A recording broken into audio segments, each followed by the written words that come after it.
G'day. Today we're just going to look into a way of approaching the next section of Job.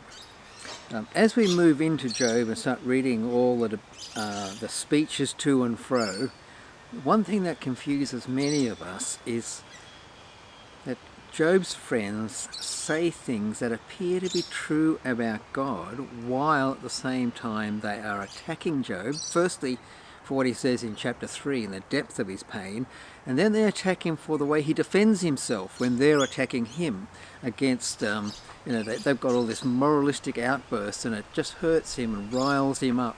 And I think sometimes Job gets it wrong as well in his response to what they're saying. Andy sent me this quote recently. It says this: "A true word said ungraciously will not commend the gospel." A true word said ungraciously will not commend the gospel. We can unpreach with our manner what we think we preach with our words.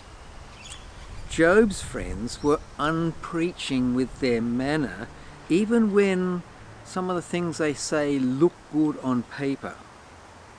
But in the end, their biggest problem is that they have fallen for Satan's excellent religious scam. And it's really important that we understand that this connects to one of the central themes of the book of Job.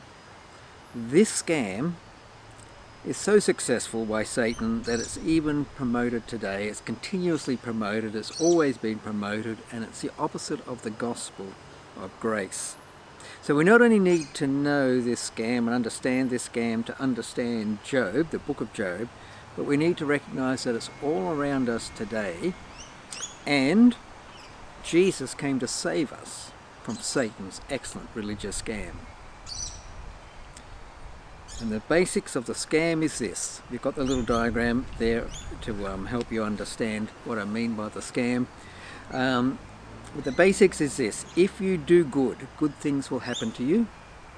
If you do bad, bad things will happen to you. Now, there's a grain of truth in this, of course. Otherwise, it wouldn't be so successful. We have popular proverbs like crime doesn't pay. And as a rule of thumb, that's true. But sometimes crime pays enormously.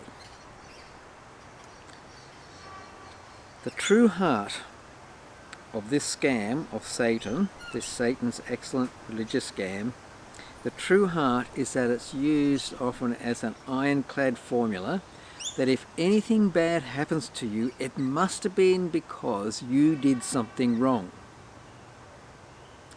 Also, it's used to say, if you do good, God will accept you in his heaven. Or, as a lot of people think of it, if you do more good than wrong, and the balance is in favour of your good, God will accept you into his heaven. And really, this scam is the basis of every religion that promotes any idea that you contribute something towards your own salvation. Even if it's a tiny percent, it is a part of this religious scam by Satan, the evil one. And therefore we'd say at its heart it is anti-salvation by grace 100%. It's anti-salvation of grace by grace and grace alone. So fundamentally, this religious scam of Satan is anti the Bible. So we'll use our knowledge of Satan's excellent religious scam to give us some understanding of how we handle the speeches made by Job's friends, and remember that they not only hurt Job deeply, but God himself condemns them for what they say. They used it as an assessment tool of Job's life, and they were completely wrong. Okay, so no reading at this point. Think about this religious scam, and then we'll get into looking at the speeches, and I'll break down parts of the speeches so that we understand it in terms of Satan's excellent religious scam.